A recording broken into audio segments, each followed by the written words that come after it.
Olá, meus queridos irmãos e irmãs, graça e paz do nosso Senhor Jesus Cristo. Um bom dia para quem nos ouve pela manhã, uma boa tarde para quem nos ouve à tarde e uma boa noite para quem nos ouve no período da noite. Estamos aqui para realizar mais uma vez um estudo do Apocalipse, trazendo um aprendizado, trazendo um pouco daquilo que Deus nos capacita para compartilhar com os irmãos e irmãs. Espero que, por meio da tua graça, o Senhor nos capacite nesta manhã para falarmos da tua palavra, como também Ele possa capacitar a sua vida ao entendimento desta palavra, ao entendimento do que Deus tem para a sua vida e para a sua caminhada. Hoje vamos estudar a terceira carta, de Deus, de Cristo, a igreja da Ásia, a terceira igreja. Falamos de Éfeso, falamos de Esmirna e hoje vamos falar de Pérgamo, essa igreja que traz uma diversidade gigantesca para nós acerca de ensinamento, como também de conteúdo. Eu diria que dentro das cartas é uma das menores, apresentada, porém traz um conteúdo muito grande para a nossa vida para estudarmos, mas eu diria que diante da diversidade de tantas cartas, ela traz algo particular, diferente das que estudamos até agora, e um pouco também diferente da que vamos ver, mas ela tem um conteúdo muito gratificante para a nossa vida. E creio que seja uma das cartas mais pertinentes para o nosso tempo hoje, seja uma das cartas que mais nos desafia ao momento que estamos vivendo. E como título a esta carta, eu diria que ela poderia nos trazer um título como O Perigo do Mundo na Igreja. E quando eu falo isso, claro que alguns conceitos religiosos nossos já pega e dá um alerta de determinada situação. Pô, que legal agora, o pastor vai falar dessa questão, pecaminosa do mundo, igreja, o movimento da igreja com o mundo, assim e vice-versa. Mas algo que eu queria destacar primeiramente seria em realmente entendermos o que essa afirmação traz para as nossas vidas. Quando nós falamos do perigo do mundo na igreja, qual que é a nossa visão? A nossa visão é dentro daquilo que Jesus nos ensinou, ou a nossa visão, o nosso avaliar desse texto é o que a religião ao longo do caminho tem ensinado e o que o princípio judaico tinha como evangelização, ao contrário do que a Cristo traz para nós como evangelização. A visão de santidade, uma evangelização centrífuca existente no judaísmo, era a partir deles, de seus costumes, era a partir das suas práticas.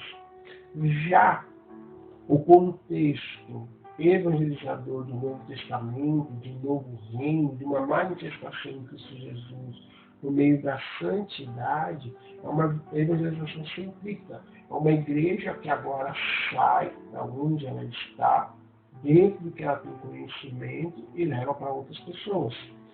Vai além. Então, quando nós falamos o perigo do mundo na igreja, nós precisamos entender quais são esses princípios mundanos que corrompem a igreja. Mas precisamos também compreender que nós, como igreja, não podemos ser corrompidos.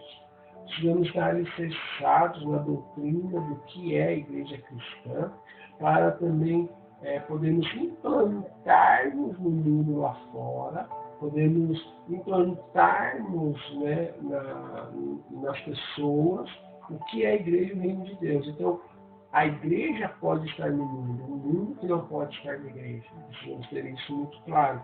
E esse assunto é o que vai direcionar a igreja de Pérgamo.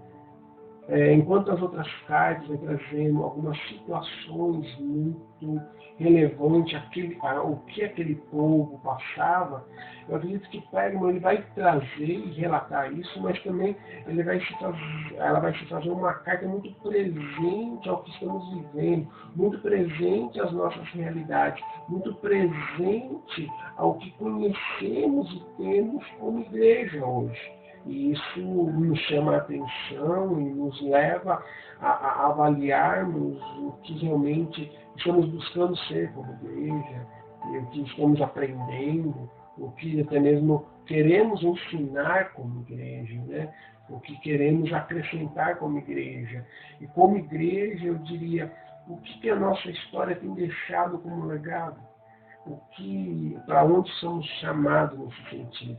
Mas sem mais discursos, né? Vamos entrar realmente no que a carta nos ensina, nos direciona, para podermos caminharmos um pouco melhor. Vamos fazer uma oração, pedir para que Deus, por meio do seu Santo, poderoso Espírito, possa guiar a nossa vida, possa direcionar os nossos passos e realmente mostrar o que Ele tem, o que Ele quer para nós, diante da nossa caminhada, diante do que nós somos como igreja, o que nós somos e por onde seguimos como povo de Deus, né? Muito mais do que eu, mas certos de que o Espírito Santo de Deus é quem nos conduz. Amém? Vamos orar nesse instante. Senhor Jesus, nós te agradecemos, ó Pai, porque não por nós, mas pelo Teu Santo, poderoso Espírito, somos inspirados a buscarmos no conhecimento, e nesse conhecimento também compartilhar com outros. Eu peço, Senhor Deus, que nesse momento, não seja eu, mas seja o Seu Santo Espírito trazendo a palavra necessária para as nossas vidas, trazendo, Senhor Deus, aquilo que for necessário aos nossos corações. Sejamos nós inteiramente inspirados pelo poder do Teu Santo, poderoso Espírito, para ensinarmos e capacitarmos, ó Deus, aos Teus filhos e filhas. Nos abençoe, ó Deus, nesta manhã, neste momento, no ensino da Tua palavra. Dirija, Senhor Deus, tudo aquilo que eu falar, seja por meio do Teu Espírito Santo, e que eu possa verdadeiramente instruir o Teu povo. Assim eu oro, assim eu agradeço, em nome de Cristo Jesus. Amém. Amém. Queridos, compartilhe, curta. Caso tenha alguma dúvida, nos chame, coloque aí, nós estamos acompanhando e vamos respondendo. Se de repente eu não ver sua pergunta agora, depois eu olho, respondo. Então eu tenho algumas perguntas para responder.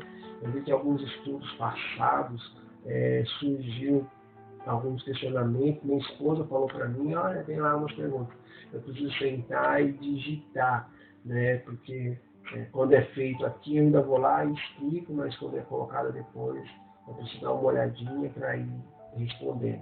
Posso te perguntar, eu vou responder, tá bom? Amém? Então vamos lá. A carta à igreja de Pérgamo, né? Então ela começa assim: ao anjo da igreja em Pérgamo escreva. Ao anjo, ao líder, ao pastor, ao irmão, a todos aqueles que estão na igreja, como igreja, essas palavras daquele que tem a espada afiada de 2 gumes. Então nós percebemos que a apresentação de Jesus, que ocorreu lá no primeiro capítulo, né, que vai falar que tem os cabelos brancos, olhos como de fogo, que a sua boca é como uma espada de 2 gumes, que ele é semelhante ao Filho do Homem, né, que tem tem os pés como bronze ardente, sua voz como de muitas águas, tal. A gente percebe que cada apresentação de Jesus a determinada igreja já está ligada ao que Cristo vai falar com aquela igreja, ao direcionamento de Cristo àquela igreja. Então a gente percebe que Jesus ele se apresenta dentro do contexto da história da igreja, dentro do que é a igreja, que isso nos ensina, que Cristo ele se apresenta a nós constantemente, diariamente, a uma linguagem que compreendemos, e também ele fala a nós, não somente uma linguagem, num termo, mas diante do que estamos vivendo, do que é a nossa história e também diante do que é as nossas falhas, que precisamos melhorar, que precisamos mudar. E cada tempo temos uma forma de falar, cada momento vivenciamos determinadas coisas. Por exemplo, se nós olharmos Davi escrevendo os Salmos, nós percebemos um Davi que fala de eu sou o Senhor é meu pastor e nada me faltará, se comparando a uma realidade rural de cuidador de ovelhas. Depois nós temos um Davi que já fala aquele que habita no esconderijo do Altíssimo, que já é um Davi soldado que está nas batalhas, enfrentando dificuldades. Depois ele fala de um Davi que vai escrever um salmo dizendo eu prefiro estar na casa de Deus, há um Davi falando que vale muito mais 1000 anos na presença do Senhor. Há um Davi que já é rei, que já vive em palácio. Depois nós temos Davi que fala, olha, cria em mim um espírito inabalável, um coração puro. Um Davi que já vivencia algumas situações, né, da sua vida. Há um Davi que vai falar, o Senhor, eu olho para os montes, onde me é o socorro, quer dizer que ele está fugindo, está num lugar que ele olha e vê os montes, fala assim, da onde vai vir o meu socorro? Né? Então, falando dessa maneira. Então, agora, Cristo está falando com a igreja, e ele está dizendo, olha, essas palavras são daqueles que têm a espada afiada de 2 gumes. O que ele está querendo dizer? Jesus está dizendo, olha, eis que o que eu falo é a verdade, é a palavra é entendida como espada, qual Cristo colocou, essa é a arma do cristão, né? A espada do cristão. Então a palavra é entendida como esta arma poderosa, e quando fala que é uma arma de 2 gumes, está na boca, então está dizendo que essa palavra é dita, essa palavra está sendo falada, é uma verdade que também traz transformação e juízo. Espada quer dizer justiça, né? Que traz uma justiça, que chama ao arrependimento, né? E espada de 2 gumes quer dizer, ela é cortante em todos os sentidos, em todos os lados, em todas as direções. Ela não escolhe uma única direção. Ela se faz espada em sua totalidade, né? Então aí ele continua dizendo, olha, sei onde você vive, né? Então Jesus vai dizendo que conhece o ambiente na qual essa igreja convive e diz, onde está o trono de Satanás? Jesus está orando dizendo assim, sei aonde vive, e aonde você vive está o trono de Satanás. Contudo, você permanece fiel ao meu nome e não renunciou à sua fé em mim, nem mesmo quando Antipas, minha fiel testemunha, foi morto nessa cidade onde Satanás habita. Então vamos lá. Há muita informação só nesse primeiro versículo. Vou tentar aí conduzir mais ou menos o tempo para não se tornar muito longo, extenso, mas então vamos lá. Ele começa dizendo, sei onde você vive, um reconhecimento, né, do ambiente que você está inserido, e ele vai dizer onde você está, o trono de Satanás. Quando ele diz que há um trono, ele está falando de reinado. Quando ele está falando de reinado, ele está falando de governo. Quando ele está falando de governo, então ele está falando de principados, ou melhor, ele está falando de potestades, de dominadores. Ele está falando de uma situação que não é um ambiente espiritual, não é o templo de Satanás, não é o ambiente espiritual, não é um espírito vagando sobre a terra, um encosto solado tentando te sucumbir. Ele está dizendo que há um trono, está dizendo que há uma fixação naquilo. Então, Jesus ele pode estar falando do governo de Pérgamo. A cidade de Pérgamo é uma cidade muito conhecida, seja ela pela medicina, seja ela pela sua biblioteca, que havia mais de 200.000 exemplares, né? A palavra pergaminho, né? Pergaminho. Agora eu estou em dúvida, deixa eu ver se eu tenho isso anotado por aqui. Vai falar que Pérgamo significa casado, de repente uma referência a Cristo com a sua noiva, mas deixa eu ver uma referência. Tá, vamos lá, achei aqui uma questão que vai falar que a cidade de Pérgamo fica no topo de Acrópolis, tá? Lá tinha o templo de Zeus, que era uma das 7 maravilhas do mundo antigo, então era um templo muito bonito, no qual se levantava fumaça, sacrifícios prestados a Zeus. O santuário tinha mais de 200, mantinha mais de 200, mais de 200, cadê? Há mais de 200 santuários no mundo. Naquela época não existe mais de 200 santuários do mundo, sendo um dos mais belos e famosos em Pérgamo. Ali também existia a medicina e a escola famosa de medicina, que, no entanto, fala que lá se estudou Galeno, que foi um dos maiores médicos, que só foi superado por Hipócrates, né, considerado o pai da medicina. No entanto, o símbolo da cidade e o título, né, do templo do Salvador que foi criado ali era o da serpente. E a serpente é um dos símbolos da medicina, né, tudo que está voltado à saúde, muitas situações voltadas à saúde tem um símbolo da serpente, né?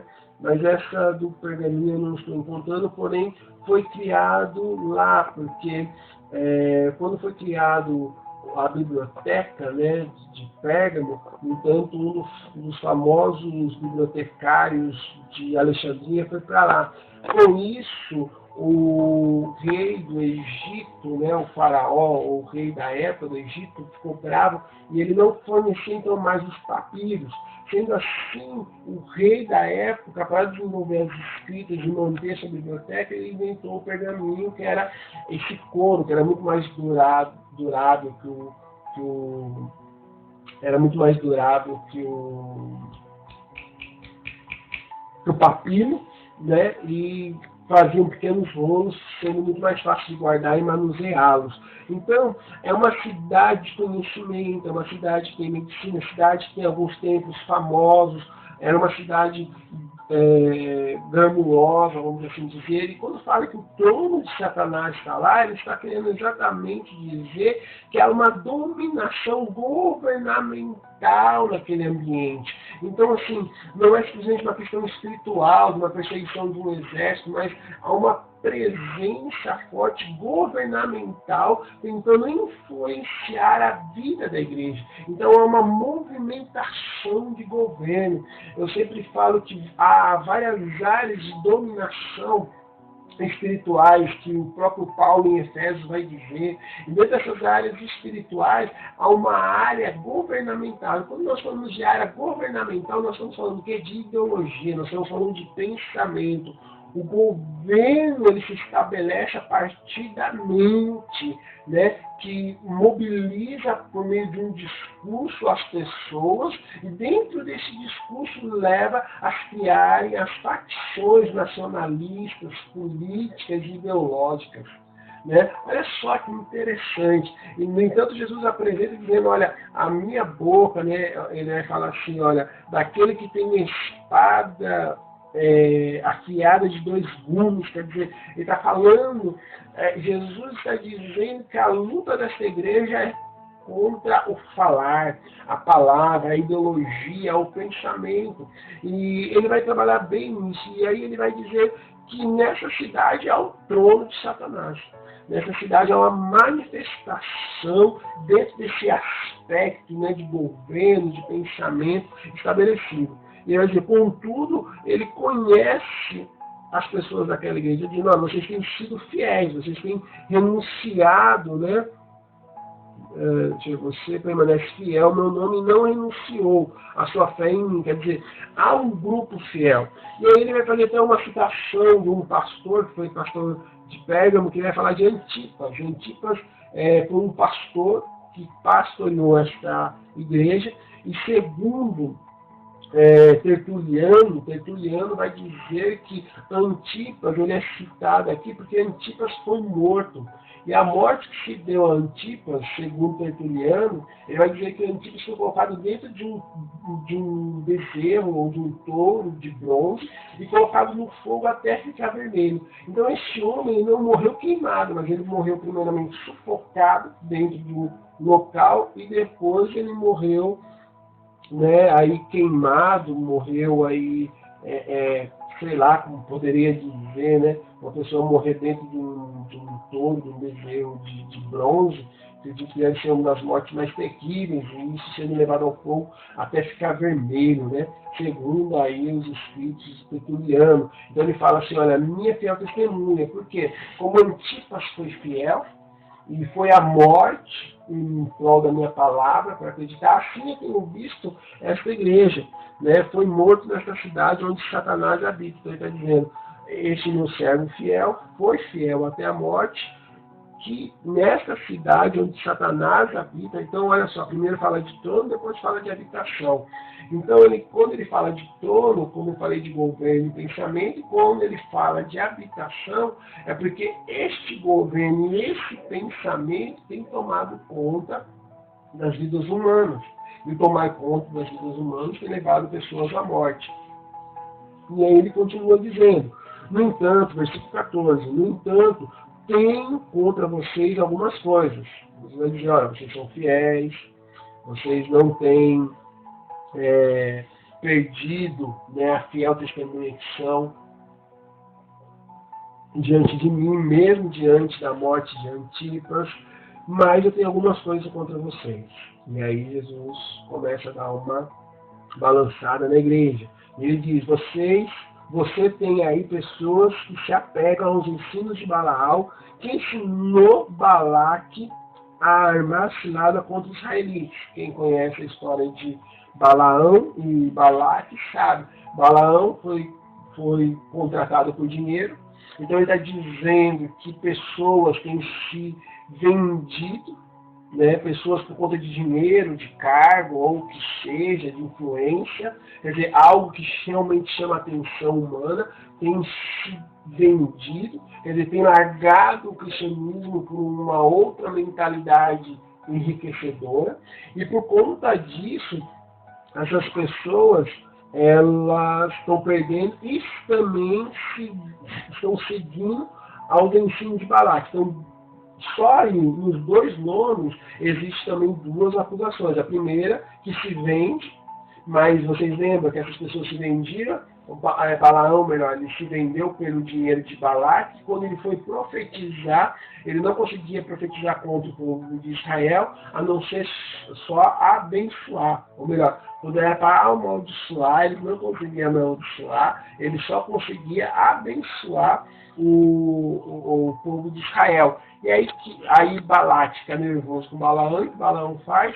Fala assim, olha, então vamos fazer o seguinte, pega as mulheres, né, as moabitas, e pedem para elas seduzirem os homens israelitas. E aí você contaminarão eles. Então ele fala, né, ó, Balaão que ensinou Balaque a armar cilada contra os israelitas. Quer dizer, porque Balaque pegou os ensinamentos de Balaão de pegar mulheres moabitas e colocar essas mulheres moabitas para seduzir e contaminar os israelitas, induzindo-os a comer alimentos sacrificados, né, porque Balaão falava a respeito disso, a ídolos e a praticar a imoralidade espiritual. Nós precisamos perceber que toda vez que a Bíblia fala ou de ídolos, ou de idolatria, ou de prostituição, está tudo ligado. Falou de prostituição, está ligado à idolatria ou a ídolos. Falou de ídolos ou de idolatria, está ligado à prostituição. Quando você se prostitui, é porque você idolatra o desejo, a satisfação própria. Quando você tem ídolo, ou você ídolo, o que eu falei? Ídolo e... Oh, meu Deus do céu. Ídolo e... Tá, eu vou lembrar. Então, quando você tem ídolo, quando você se prostitui, porque você está valorizando, né, o ídolo ou a imagem aí, né, da pessoa, e o ídolo porque você está se prostituindo contra Deus, né? Você é a noiva que está traindo Deus. Então, se você é a noiva, como você precisa se apresentar, como nós precisamos estar. E aí ele vai dizer como praticar imoralidade sexual. Eu não sei, não tenho informações se havia muitas prostitutas, muita casos nesse sentido em Pérgamo, porém, uma das acusações está ligada a esses sentidos, aos ensinos. E olha só, a primeira fazer a afirmação, aos ensinos de Balaque, que Balaão na qual deu, e que alimenta sacrifícios ídolos e pratica imoralidade, né, sexual. Então, alguma coisa acerca da sexualidade está voltada à cidade, né?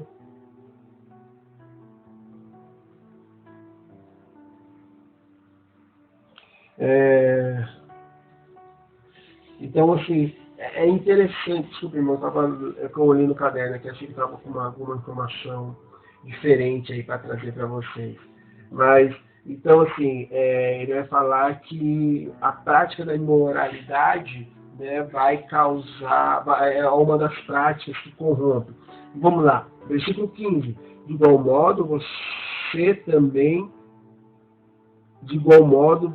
tem também os que se apegam aos ensinos dos nicolaítas, quer dizer, outra acusação. Só que a acusação dos nicolaítas também está voltada com imoralidade. Então, assim, Jesus ele bate firme em alguns detalhes, algumas coisas que não são tão coisas, algumas assim, são até bastantes. Então, ele vai dizer, olha, os ensinos dos nicolaítas. O que quer dizer os ensinos dos nicolaítas? Os nicolaítas vinham da ideia de Nicolau de que o corpo não poderia aprisionar a mente, fazendo isso que tudo que eu pratico com o corpo não poderia condenar a minha mente. Quer dizer, se eu tenho um ato ilícito sexual, não pode condenar minha alma, minha mente, meu espírito, por causa que é corpo, né? E o corpo ele não pode prejudicar a alma, o espírito. Então, isso está ligado também a questões morais, ensinos, de trazer para dentro da igreja ensino do mundo, né? Sem valores, sem diretrizes, sem objetivos. Nós precisamos influenciar e não sermos influenciados. E aí, então, ele vai, portanto, arrependam-se, senão virei em breve até vocês e lutarei contra eles com a espada da minha boca. Lembra? A espada da minha boca. E aí que Jesus está dizendo, se arrependa. Lembra aonde vocês caíram, né? E quando ele fala, Jesus ele vai pela terceira vez falar que ele vem com a espada da boca dele. Quando ele fala pela terceira vez, ele fala uma se apresentando. Ele fala a segunda vez, né? Deixa eu ver aqui. Ele fala a segunda vez. Ele fala lá se apresentando. Depois ele fala, lutarei com a espada da minha boca. Aquele que tem ouvido ouça, comigo a areia, bem, se ele não fala 3 vezes, ele fala 2, porque agora eu estou olhando no texto, não estou achando alguém dito aqui, para mim tinha 3. Mas vamos lá. Quer dizer, quando ele cita novamente a 3, porque ele fala lá no capítulo 1. Então, quando Jesus cita novamente a espada na boca, ele traz um outro destaque. Ele traz talvez não, ele traz o destaque de que há uma igreja quieta. Há uma igreja que está silenciada diante do que está acontecendo fora. Então, assim, Jesus ele vai condenar o mundo que entra na igreja, mas ele também está dizendo que há uma ausência da igreja no mundo. A igreja está silenciada. Este texto me faz lembrar até uma frase de Martin Luther King, que ele vai dizer assim, o que me preocupa não é o grito dos maus, mas o silêncio dos inocentes. Então, assim, muitas das vezes, o silenciar do inocente acaba trazendo uma falsa paz.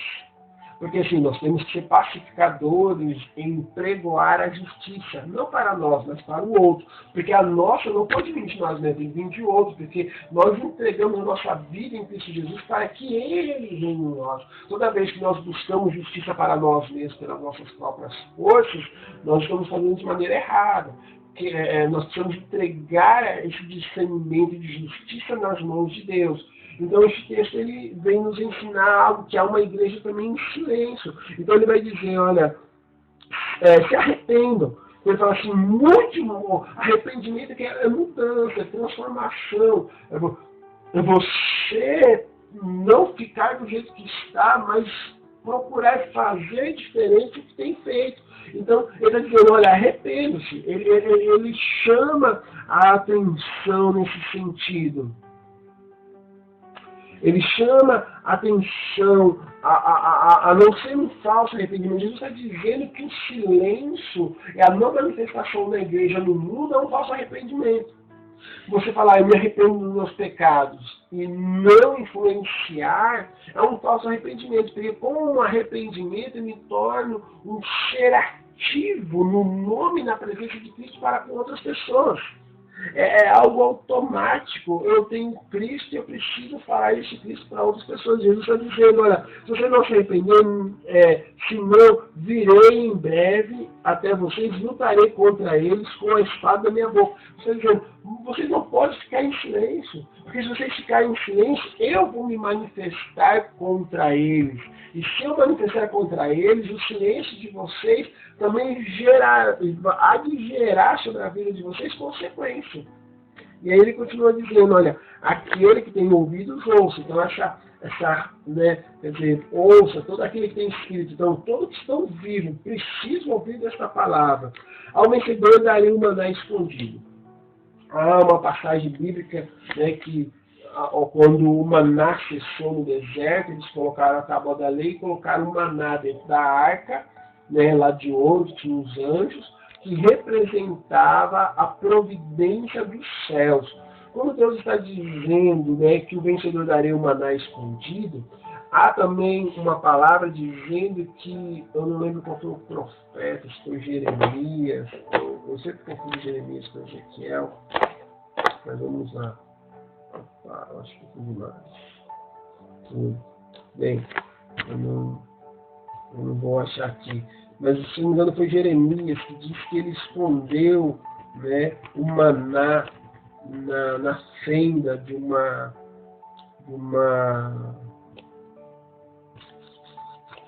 que Jesus escondeu o maná numa fenda de um monte. Eu não lembro qual monte. O maná era o pão de Jeová. Tá. Aqui eu não vou ter mostrar. Mas quer dizer, você lembra que lá no começo ele fala, vocês têm comido, né, no começo que nós estávamos aqui estudando, ele vai falar o quê? Olha, vocês estão comendo, né, ele diz, olha, vocês estão comendo sacrifício a ídolos. Então, assim, não se alimente nisso, porque eu tenho um maná celestial para vocês. Há reservado um alimento real e eterno. Quando ele diz maná escondido, ele está dando essa ideia do maná, de uma providência, né? E ele diz, olha, também lhe darei uma pedra branca com um nome nele escrito, com um novo nome dele escrito. Por quê? Naquela época havia um veredito, né, nos julgamentos, que quando o réu ele ia ser liberado, que ele era inocentado, se colocava pedras brancas, e quando ele era acusado, se colocava pedras pretas. Então Jesus está dizendo, olha, contra vocês se manterem da maneira que eu estou dizendo, nenhuma acusação terá sobre a vida de vocês. Não somente isso, como receberá um novo nome, quer dizer, uma identidade. Esse novo nome, essa nova identidade, quer dizer o quê? Que vocês são identificados como filhos meus, como cidadãos celestiais, conhecido apenas por aquele que o recebe. Olha só, ele diz o quê? Que o nome que você vai receber, quer dizer, que a sua identidade, ela está reservada a Cristo, e você, no seu interior, no seu íntimo, você sabe que assim Deus o tem. Quer dizer, como eu falei, é uma carta, talvez uma das menores, com algumas apresentações, porém muito implicante para o nosso tempo. Este texto ele fala muito conosco, ele fala do nosso silêncio, ele vai falar dessas dominações da mente. Quer dizer, o que os nicolaítas ensinavam? Os nicolaítas ensinavam que o errado não era tão errado assim, que a verdade não era bem esta verdade. Quer dizer, quando ele vai falar de Balaão, de Balaque, ele está dizendo, olha, não se deixe se enganar pelas ideologias deste mundo. Entende? Não entre nesse caminho sombrio de se enganar do que verdadeiramente é o ensino da palavra de Deus, daquilo que Deus disse. Há algo que eu digo na igreja, que eu falo assim, que o diabo usa o que Deus disse, mas não o que Deus falou. Porque por muitas vezes o diabo usa da palavra de Deus para enganar os homens. E aqui é um texto que vai afirmar exatamente isso. Então ele diz, olha, há um trono de Satanás, quer dizer, há uma busca ideológica, política, governamental de Satanás. E não somente isso, mas ele diz onde Satanás habita. Quer dizer, ele está dizendo que há um ambiente sombrio, de que as pessoas estão seguindo o que Satanás diz como verdade, mas usando da própria palavra de Deus, do próprio ensinamento de Deus. E é disso que precisamos ter cuidado. É disso que precisamos abrir os nossos olhos. É disso que precisamos realmente abrir a nossa mente e termos cuidado diante daquilo que Deus tem para a nossa vida. O que Deus tem para a nossa vida. Amém? E que realmente nesta manhã possamos aí receber a pedra branca dizendo contra vocês não há acusação. E vocês têm uma nova identidade. A identidade de vocês são celestiais. E no íntimo de vocês sabem que é em vocês que estão essa história. Que Deus assim nos abençoe. Que Deus assim nos dirija. Espero ter sido claro, ensinado. Se aparecer uma dúvida aí, digita e vamos responder as dúvidas em nome de Jesus. Deus abençoe. Obrigado por nos acompanhar. Esteja aí compartilhando, curtindo, e até domingo que vem, se Deus quiser, com mais um ensinamento aí do livro do Apocalipse. Um grande abraço, em Cristo Jesus, Deus abençoe, e vamos orar mais uma vez. Senhor, por meio do Teu Santo e Poderoso Espírito, completa esta palavra nos nossos corações, no coração do Teu povo, Deus, aonde eu não posso sequer pensar em fazer. Eu sei que o Espírito Santo é capaz de fazer muito mais do que pensamos, do que pedimos. Então eu peço que o Espírito Santo de Deus vai de encontro à vida dos irmãos e irmãs e realiza esta obra grandiosa, maravilhosa do Senhor Jesus, para podermos entendermos a Tua palavra, podermos entender os Teus ensinamentos, podemos entender o que o Senhor tem para com as nossas vidas. Nos abençoe. Assim eu oro, assim eu agradeço, em nome de Cristo Jesus. Amém.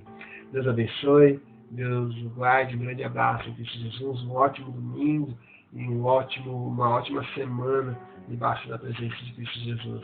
Deus abençoe. Amém.